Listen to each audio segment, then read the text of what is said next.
오늘 우리에게 주시는 하나님의 말씀은 요한계시록 3장 5절 말씀입니다.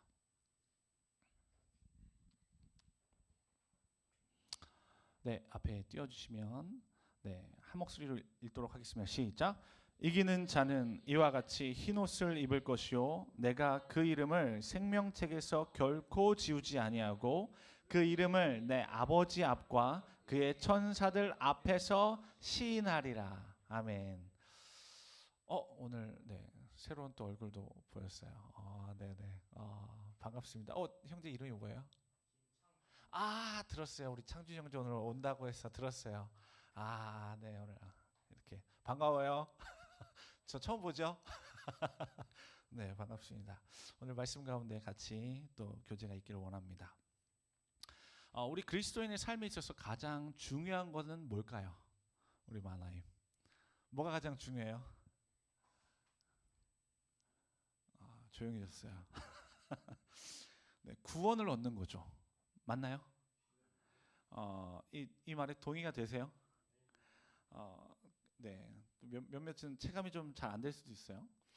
지금 내 삶에 일어나고 있는 이 가시적으로 보이는 것에 더 반응할 수 있기 때문이 그렇죠. 지금의 때가.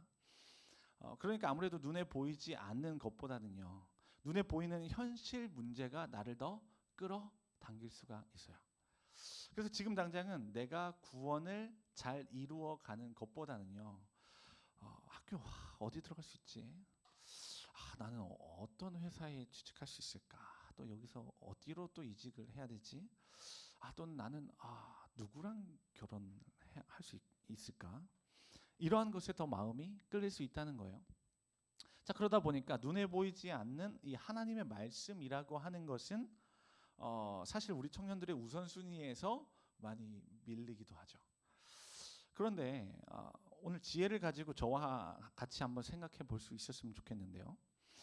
세상에서 아무리 돈을 많이 벌고 권력의 자리에 앉고 그리고 명예로운 그런 삶을 산다고 해도 그게 과연 얼마나 갈 수 있을까라는 거예요.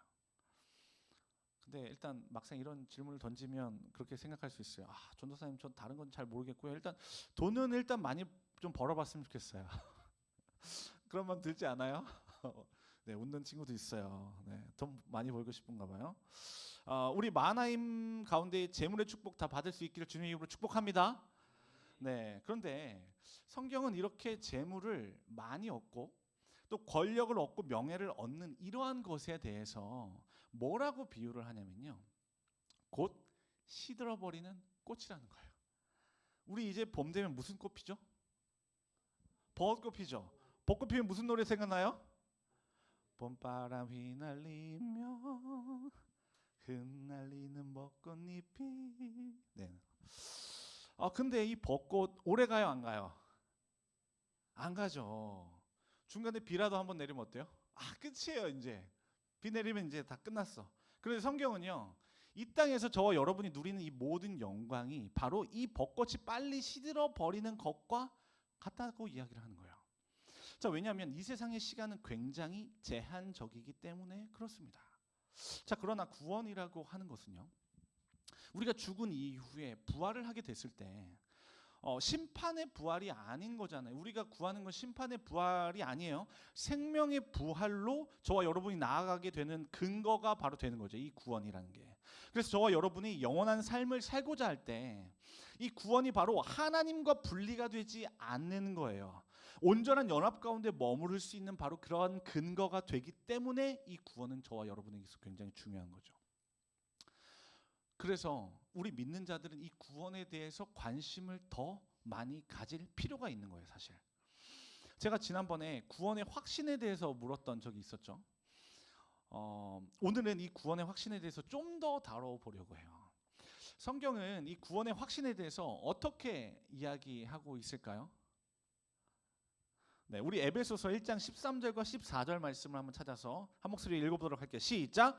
그 안에서 너희도 진리의 말씀 곧 너희의 구원의 복음을 듣고 그 안에서 또한 믿어 약속의 성령으로 인치심을 받았으니 이는 우리 기업의 보증이 되사 그 얻으신 것을 속량하시고 그의 영광을 찬송하게 하려 하심이라. 아멘. 자, 이 말씀을 보면 구원의 복음을 듣고 그 안에서 믿게 된다면 약속의 성령을 우리에게 주신다고 그랬어요. 그래서 그 성령으로 말미암아 인치시겠다 말씀하시죠 지금. 자, 근데 여기에서 인을 쳤다고 하는 건요, 도장을 찍었다는 거잖아요. 그렇죠? 성령으로 말미암아 도장을 찍었다는 거예요. 자, 근데 이 도장의 의미라고 하는 건 언제 찍냐면 소유권이 이전될 때 찍는 거예요. 그러니까 죄의 종노릇 하던 자가 이제는 하나님의 소유로, 그러니까 소유가 이전되면서 성령으로 그 인을 치게 되었다는 거예요. 도장을 찍었다는 얘기예요. 믿으세요? 자, 그런데 이렇게 성령으로 인이 쳐지면요, 그때부터 성령께서 저와 여러분 안에서 어떠한 역할을 하게 되시냐면 바로 보증을 하게 되시는 거예요. 그러니까 보증서를 발급받은 것과 같은 거예요. 자, 에베소서 1장 24절은 이 보증이 무엇에 대한 보증이라고 얘기를 하고 있냐면 바로 기업의 보증이라는 거예요. 자, 여기서 기업은요, 상속받을 수 있는 땅을 말해요. 자, 그러니까 가나안 땅, 구약에 보면 그 가나안 땅으로 가잖아요. 아브라함이 그 가나안 땅이 목적지가 되는 거예요. 근데 그 가나안 땅으로 들어가서, 그래서 여호수아 전쟁 가운데서 막 전쟁에서 다 해서 다 쫓아낸 다음에 그 땅을 기업으로 받지요. 땅을 기업으로 받는 거예요. 그때 이야기하는 바로 그 기업이에요. 자, 다시 말하면 저와 여러분이 상속으로 받게 되는 천국을 의미하는 거예요. 그러니까 천국에 대한 보증을 누가 해주신다? 우리 안에 계신 성령께서. 믿으십니까? 자, 그러니까 성령께서 저와 여러분 안에 보증을 해주신다는 건 저와 여러분이 천국의 시민권자임을 보증해 주신다라는 의미입니다. 자, 그러니까 이 보증으로 말미암아서 저와 여러분이 이 구원이 확신으로 자리 잡게 되는 거예요. 그러므로 구원의 확신이라고 하는 것은요, 저와 여러분에게 있어서 굉장히 중요한 거죠. 왜냐하면 이렇게 보증서라는 게 발급이 되었잖아요. 성경은 지금 성령께서 우리 기업에 보증이 되어주신다고 했잖아요. 그래서 보증서가 발급된 거예요. 근데 나는 이 보증서가 진짜 신뢰할 만한 건지 아닌지에 대한 부분들에 대해서 얼마나 나는 믿고 있는가를 나타낸 거기 때문에, 그 확신이라는 게. 그렇죠? 자, 그렇다면 구원의 확신이 있지 않거나 덜하다는 건 무엇을 말할까요? 그러면 좀 전에 성령으로 인을 쳤다고 그랬잖아요. 도장을 찍었다고 했잖아요. 근데 이건요, 마치 도장을 찍긴 찍었는데 너무 흐릿하게 찍은 거예요. 그래서 보증을 할 때 사용하는 그 도장인지 아닌지가 분간이 잘 안 되는 거예요. 자, 그럼 이때 금융기관에서는 뭐라고 얘기해요? 도장 다시 찍어오세요. 이거 분간이 안 돼요. 좀 더 알아볼 수 있게, 좀 더 명확하게 찍어달라는 거예요. 자, 그러므로 만약 아직 구원의 확신이 없거나 덜한 청년들이 있다면요, 이 확신이 들 수 있도록 우리 여러분 안에 계신 성령님과 더 친밀해질 수 있기를 주님의 이름으로 축복합니다. 자, 그런데 오늘은요, 이 구원의 확신에 대해서 조금은 다른 접근으로 한번 나아가 보려고 해요. 자, 보통 우리 구원의 확신이라고 하면 보통 우리 입장에서 많이 생각하는 경우가 많아요. 자, 그러니까 무슨 말이냐면 나는 예수 그리스도를 믿고 있으니 난 천국에 갈 걸 확신해 라는 거예요. 자, 마하나임, 이 말에 대해서 어떻게 생각하세요? 이 말 맞는 거 아닌가? 이 말 맞는 말이기도 해요. 자, 그런데 오늘 본문 말씀 요한계시록 3장 5절 말씀을 기반으로 해서 다시 이 질문을 한번 던져보려고 하는 거예요. 5절 말씀에서 뭐라고 기록되어 있죠? 다시 한번 띄워주시면 한번 읽도록 할게요. 시작. 이기는 자는 이와 같이 흰 옷을 입을 것이요 내가 그 이름을 생명책에서 결코 지우지 아니하고 그 이름을 내 아버지 앞과 그의 천사들 앞에서 시인하리라. 자, 그러니까 여기서는 이 말씀에서 시인하는 존재가 따로 계신 거예요. 자, 여기서는 먼저 보니까 이기는 자가 나오죠. 자, 이 이긴다는 말을 원어적으로 보면요, 정복한다라는 개념이 있어요. 자, 그러니까 이것은 구약의 여호수아의 정복 전쟁과 맥을 같이 한다는 거예요. 자, 그래서 이 이김은요, 정복 이후에 땅을 분배받아서 천국을 소유할 수 있다는 그런 의미가 되는 거죠. 그런데 중요한 건 이 말씀에서 생명책에서 이름을 지우시지 않는 분이 존재한다는 거예요. 그분이 누구라고 하시는 거예요? 바로 예수 그리스도. 자, 그 이름을 아버지 앞과 그의 천사들 앞에서 시인하실 분이시기도 함을 지금 성경은 말하고 있죠. 자, 그렇다면 이 말씀을 토대로 해서 이 질문을 다시 한번 던져볼 수 있는 거예요. 예수님께서 당신의 이름을 생명책에서 지우시지 않으실 것을 당신은 확신하십니까? 예수님께서 당신의 이름을 하나님 앞과 그의 천사들 앞에서 시인해 주실 것을 당신은 확신하십니까? 그렇죠. 느낌이 좀 많이 달라지죠.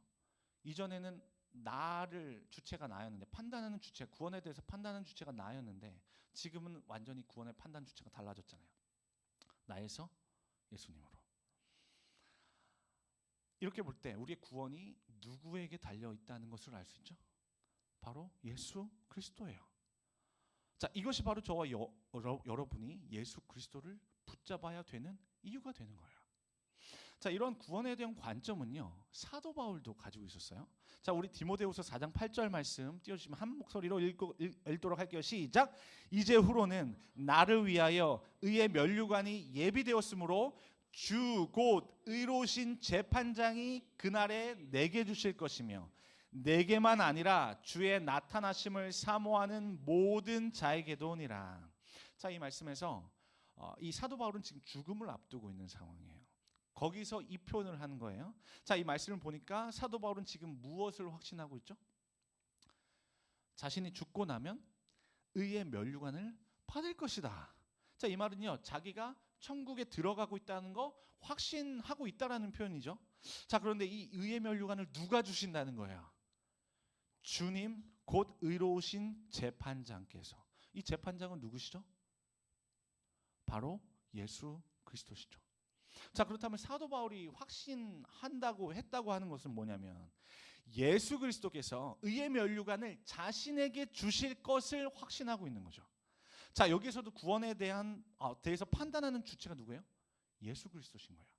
자, 이 말은요, 오늘 본문 말씀으로 바꾸어서 말하면요, 예수님께서 아버지 하나님과 그리고 그의 천사들 앞에서 사도 바울을 시인해 주실 것에 대한 확신을 사도 바울은 하고 있는 거예요. 그렇죠? 자, 그런데 여기서 재미있는 표현이 하나 등장해요. 의로우신 재판장. 자, 재판장은 어디에서 쓰는 용어예요? 법정에서 쓰는 용어잖아요. 그렇죠?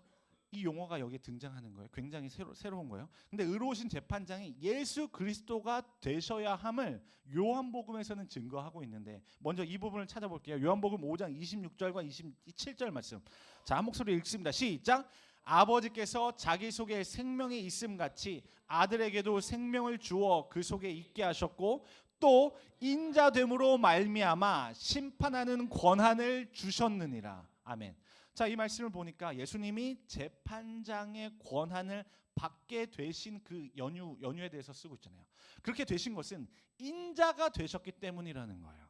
자, 다시 말해서 신이신 하나님의 아들이시잖아요, 예수 그리스도께서. 근데 그분이 직접 이 낮고 천한 인간의 몸을 입고 이 땅에 오셔야 하는 순종을 감내하셨기 때문에 하나님은 이 아들의 순종으로 말미암아 이 심판하는 권세를 예수 그리스도께 주셨다고 말씀하는 거야.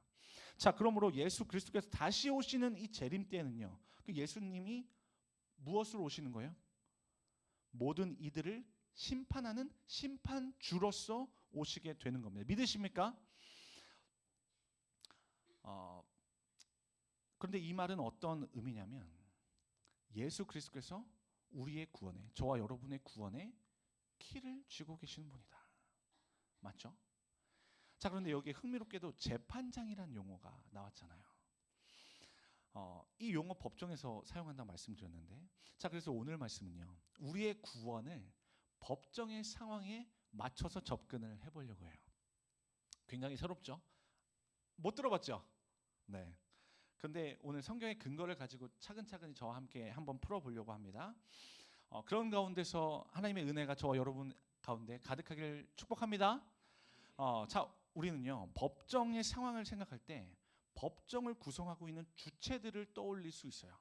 자, 그러면 좀 전에서 말씀에서 우리는 재판장이 계신 것을 확인했죠. 그 재판장을 다른 말로는 뭐라고 부르죠? 판사라고 부르잖아요. 자, 그렇다면 판사가 나온 거예요. 이제 판단할 수 있는 주체 나온 거예요. 그러면 법정 공방을 할 수 있는 두 주체도 나올 수 있는지 한번 살펴보는 거예요. 자, 법정 공방을 할 때 두 주체가 나오죠. 누구예요? 먼저 고소를 하려고 하는 원고가 나오죠. 자, 그리고 또 다른 하나는요. 피고가 나오죠. 고소를 당하는 입장이에요. 그러면 그 고소인이 먼저 등장하고 있는지 성경에서 살펴보려고 하는데요. 요한계시록 12장 10절 말씀 띄워주시면 한 목소리를 읽도록 할게요. 시작. 내가 또 들으니 하늘에 큰 음성이 있어 이르되 이제 우리 하나님의 구원과 능력과 나라와 또 그의 그리스도의 권세가 나타났으니 우리 형제들을 참소하던 자 곧 우리 하나님 앞에서 밤낮 참소하던 자가 쫓겨났고. 그렇죠? 이 말씀 보면 하반절 뒷부분에 우리 형제들을 참소하던 자가 있었음을 알 수 있잖아요. 자, 우리의 하나님 앞에서 밤낮 참소하던 자가 쫓겨났다고 지금 성경은 얘기하죠. 여기서 이 참소하던 자가 누굴까요? 찍어요. 몇 안 돼요. 사탄 맞아요. 자, 근데 여기서 참소한다는 이 말에 헬라어 원어가 카테고르라는 말이에요. 자, 근데 이 단어의 뜻을 찾아보면 뭐라고 되어 있냐면 고소인, 원고라는 뜻을 갖고 있어요.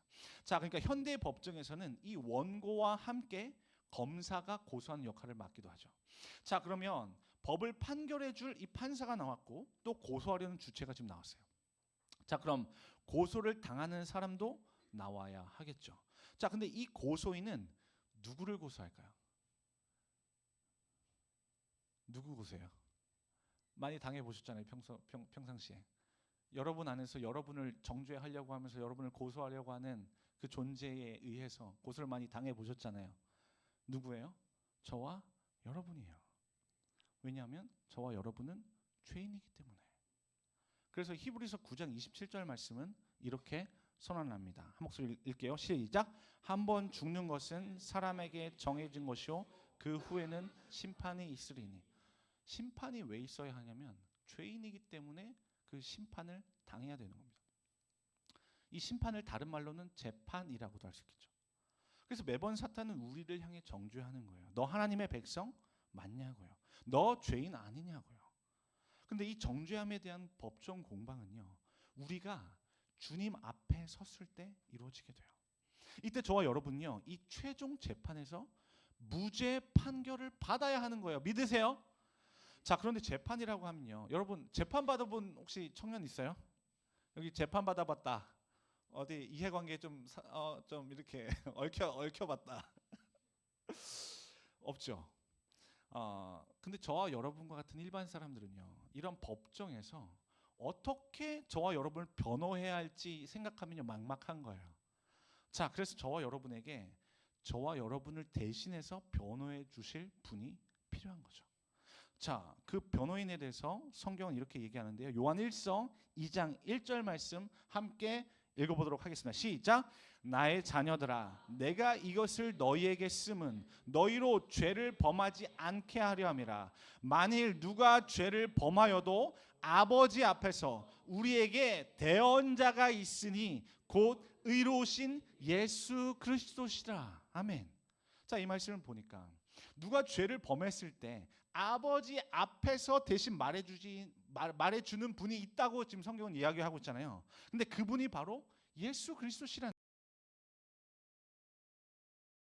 이 대언자의 뜻을 보면요, 헬라어로 파라클레토스라고 돼 있어요. 이거 어디서 많이 들어보지 않았어요? 이 말? 저도 들었을 때 이전에 돕는 자, 위로자, 상담자 이런 뜻으로 해서 저 많이 들었거든요. 그런데 오늘 본문 안에서 이 파라클레토스가 하는 역할이 뭐라고 하는 거예요? 누군가 죄를 졌는데 아버지 앞에서 그 사람을 위해서 대신 말해준다는 거예요. 지금 아버지 앞이라고 하는 건 법정 상황을 말하는 거겠죠. 자, 근데 그 앞에서 대신 변호해주는 사람 누구죠? 변호사 혹은 법률 대리인이죠. 그래서 사전에 파라클레토스라는 말을 검색을 하면 뭐라고 나오냐면 다른 사람의 정책, 목적 또는 대의 명분을 옹호하거나 대변인의 역할을 하는 사람, 특히 법정에서 판사 앞에 서는 사람이라고 되어 있습니다. 그러니까 예수님께서는요, 재판장이기도 하시면서 또한 죄인을 대신해서 변호해 주시는 변호인이기도 하신 거예요. 이 말은요. 재판하실 때의 그 공의가 있으셔야죠. 그리고 변호하실 때의 그 사랑 모두를 가지고 계신 분이 바로 예수님이시다라는 걸 의미하겠죠. 그런데 이렇게 우리를 위해 변호해 주시는 분이 한 분만 계실까? 자, 성경은요, 이 우리를 위한 파라클레토스가 한 분 더 계신다고 얘기를 하는데, 우리 요한복음 14장 16절 말씀, 자, 띄워졌으니까 한번 한 목소리 읽어보도록 할게요. 시작. 내가 아버지께 구하겠으니 그가 또 다른 보혜사를 너희에게 주사 영원토록 너희와 함께 있게 하리니. 아멘. 자, 이 말씀을 보니까 예수 그리스도께서 아버지께 구하시겠다는 거예요. 그래서 또 다른 보혜사를 지금 보내주시겠다고 약속을 주시는 말씀이에요. 그러니까 이 장면은 예수님께서 이제 승천하실 날이 가까운 거예요. 그래서 얼마 남지 않을 그때에 제자들과 이제 더 이상 함께 할 수가 없잖아요. 그동안은 3년 반 동안 제자들과 먹고 마시면서 계속 가르치셨는데 이제는 더 이상 함께 할 수 없잖아요. 왜? 아버지께 올라가셔야 되니까. 그러니까 약속으로 주신 게 뭐냐면, 약속으로 나 대신 성령 하나님을 대신 보내주시겠다고 말씀하시는 거예요. 자, 그런데 여기에서 성령님을 어떻게 표현했냐면 또 다른 보혜사. 자, 또 다른 보혜사니까 보혜사가 원래 계셨다는 말이죠. 그렇죠? 자, 그러니까 원래 제자들에게는 보혜사이신 예수 그리스도께서 함께 해주신 거예요. 그러니까 예수님께서 원래 보혜사가 되신 거예요. 근데 이제 원래 보혜사이신 예수 그리스도께서 떠나게 되시니까 또 다른 보혜사이신 성령 하나님을 이 제자들에게 보내주시겠다고 하신 겁니다. 그런데 이 보혜사의 말의 헬라어 원어가 바로 찾아보면 뭐냐면 파라클레토스인 거예요. 자, 그러니까 이 말은 예수 그리스도 보혜사가 되시는 예수 그리스도뿐만 아니라 또 다른 보혜사 되신 성령께서도 저와 여러분의 재판을 위해 변호해 주실 변호인이 되어 주신다는 거죠. 자, 그러니까 저와 여러분은 의지해야 할 변호인이 두 분이나 계신 겁니다. 자, 그렇다면 법정에서 나올 수 있는 주체는 다 나왔죠. 자, 판사 있어요. 재판장 나왔어요. 그리고 죄인을 고소하고자 하는 사탄도 나왔어요. 그리고 고소당한 저와 여러분, 그리고 고소당한 저와 여러분을 위해 대신 변호해 주실 변호인 두 분까지 나왔어요. 자, 그러면 법정 주체들이 다 나왔다는 건 무슨 의미예요? 재판은 반드시 열린다. 그렇죠? 언제요? 예수 그리스도께서 다시 오실 때. 그렇다면 저와 여러분이 앞으로 해야 할 일은 뭔가요? 무슨 준비해야 돼요? 재판받을 준비해야 되잖아요. 이 재판은 반드시 열린다는 게 성경의 입장이니까. 누군가는 그래서 이 재판을 준비하기 위해 오랜 시간 이 재판받을 준비를 하는 사람들도 있을 거예요. 그러면 좀 더 유리해질 수도 있겠죠. 그런 반면에 또 누군가는 이 재판이 열리게 될 것에 대해서 신뢰가 안 될 수도 있어요. 그러면 한동안 그냥 밀어놓겠죠. 그리고 나중에 돼서야 부랴부랴 준비해 가는 그런 사람들도 있을 수 있겠죠. 여러분은 어디에 있고 싶으세요? 근데 여기서 중요한 건 이 재판에서 저와 여러분은 원고가 아니라 피고의 위치에 있다는 거예요. 이 재판은 어떤 재판이죠? 저와 여러분이 천국에 갈 수 있는지 아니면 지옥에 갈지를 결정하는 재판이죠. 여러분 재판 준비 잘 하고 계세요? 이 세상에서도 재판 받으려면 누구만이 의지하죠? 바로 나를 위해서 변호해줄 그 변호인 의지하게 되잖아요. 왜? 나는 어떻게 법정 가서 어떻게 할 말이 없으니까 어떻게 나를 논리적으로 내가 어떻게 무죄를 증명하지? 그러니까 이렇게 그런 능력이 없는 우리들은요 변호인을 의지할 수밖에 없어요. 그래서 나에게 유리한 게 뭐가 있는지 이 변호인과 상의해가면서 전략을 짜게 되는 거죠. 우리 재판도 마찬가지예요. 저와 여러분이 재판을 받을 때도 우리의 변호인을 의지해야 하는데 여러분 두 분의 변호인 잘 의지하고 계세요? 이 두 분이 여러분의 재판에서 절대적으로 도움을 주실 수 있는 분이에요. 근데 이분들 삶 속에서 잘 의지하고 사세요? 잘 찾고 계세요? 바라기는요, 이 땅을 살아가면서 이 분들만큼은 꼭 붙들었으면 좋겠어요. 이 분들 없이는요, 재판에서 절대 못 이겨요. 만약에 재판을 피할 수 없다면요, 어떻게든 이기는 재판을 해야 되죠. 맞나요? 이기는 재판을 해야 되잖아요. 피할 수 없다면 그 재판 내가 꼭 치러야 되는 거라면 어떻게든 나는 수단과 방법을 가리지 않고 난 그 재판 이길 재판을 만들어야죠. 그 변호인을 의지해서.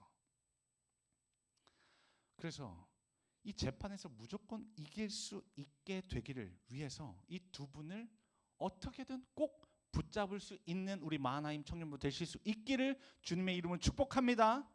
오늘 본문 말씀은요, 소아시아에 있는 7교회 중에 그 소아시아에 교회가 7개가 있었어요. 그 중에 사대교회라고 있는데 사대교회에 주셨던 말씀이에요.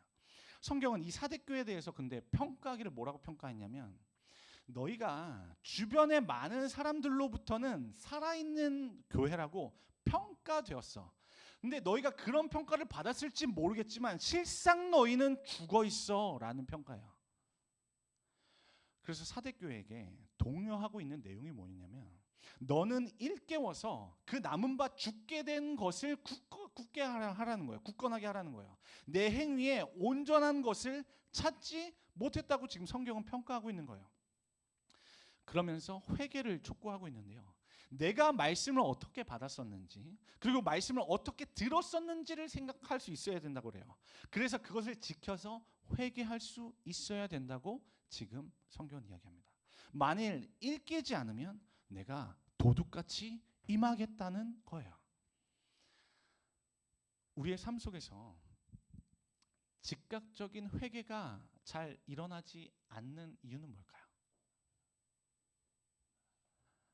여러 가지 이유가 있을 수 있어요. 근데 그것은 예수님께서 지금 당장 오실 것 같지가 않기 때문이겠죠. 이런 저와 여러분의 마음을 하나님께서는 잘 아시죠. 왜? 만드신 분이니까. 그래서 그 분이 지금 이 말씀에서 뭐라고 하시냐면, 주께서 도둑같이 임하시겠다는 거예요. 여러분, 근데 삶의 지혜는 뭐냐면요, 하나님께서 저와 여러분을 언제 부르실지 모른다라는 그런 의식인 겁니다. 왜냐하면 이 의식이 저와 여러분으로 하여금 구원을 두렵고 떨림 가운데 이루게 하는 원동력이 되게 할 것이기 때문에 그래요. 그러나 이것이 없으면요, 즉각적인 회개는 일어나기가 어려워지겠죠. 마치 사대교회처럼 말입니다. 요한계시록 3장 4절을 보면 사대교회 안에서도 그 옷을 더럽히지 않는 자들이 있다고 성경은 기록을 하거든요. 이들 향해서 성경의 평가는 약속은 뭐였냐면, 예수 그리스도와 함께 이 흰 옷을 입고 다니게 하겠다는 약속을 주셨어요. 이 사대교회 안에도 그러니까 그런 자들이 있는 거예요. 근데 흰 옷을 입었다고 하는 건 의로움을 얻었다라고 하는 상징인 거예요.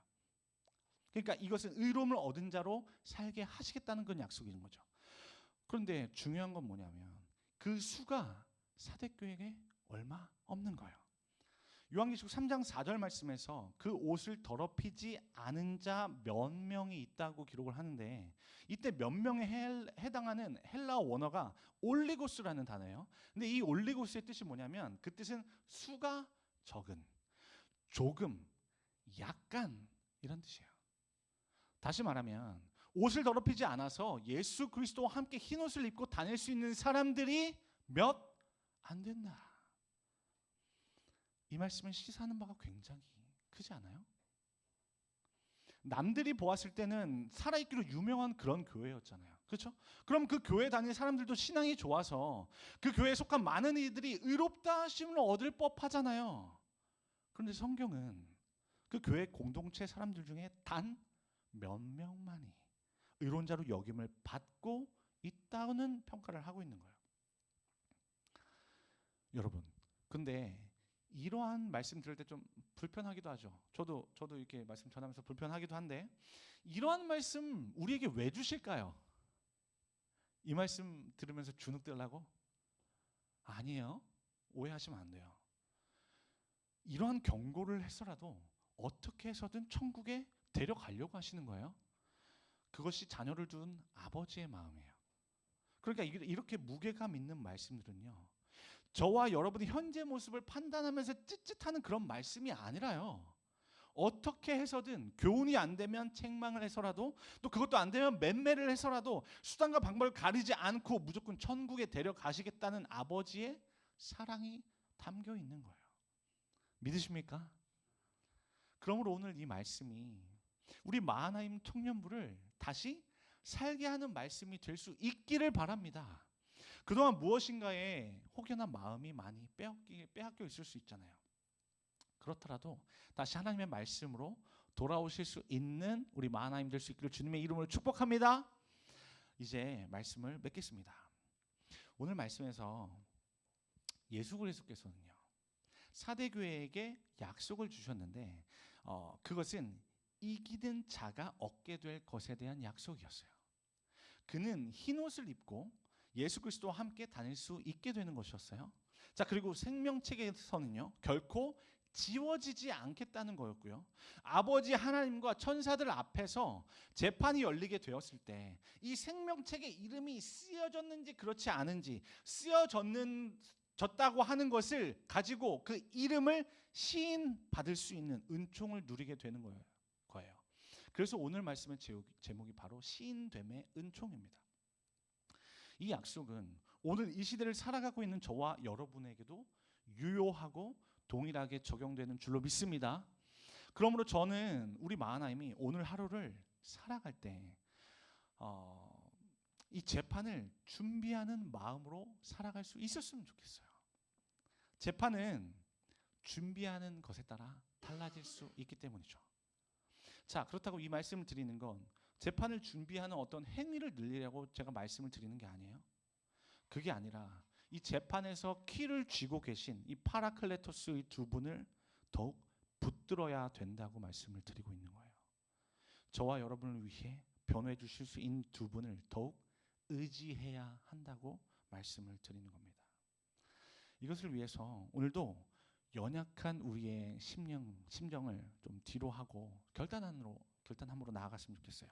하나님, 말씀이신 예수 그리스도를 저의 삶의 우선순위로 두기 원합니다. 그동안 잘 안 되었지만 그래도 말씀 한번 읽어보겠습니다. 내용이 어렵긴 하지만 그래도 연습해내겠습니다. 말씀 있는 훈련을 해내겠습니다. 말씀 가운데 새로운 진리를 발견할 것을 기대하는 마음으로 한번 도전해 보겠습니다. 그리고 성령님께 맡겨드리는 삶으로 한번 나아가 보겠습니다. 지금까지는 내 뜻대로 내 판단대로 움직였었지만 이제는 내 안에서 양심으로, 때로는 말씀으로 인도하시는 이 성령님의 음성에 한번 귀를 기울여 보겠습니다. 그리고 그 말씀 앞에 한번 조금이나마 믿음의 한 발걸음을 디디면서 순종해 보겠습니다. 이러한 결단이 있다면 오늘 그 자리에서 한번 일어나 보시겠습니다.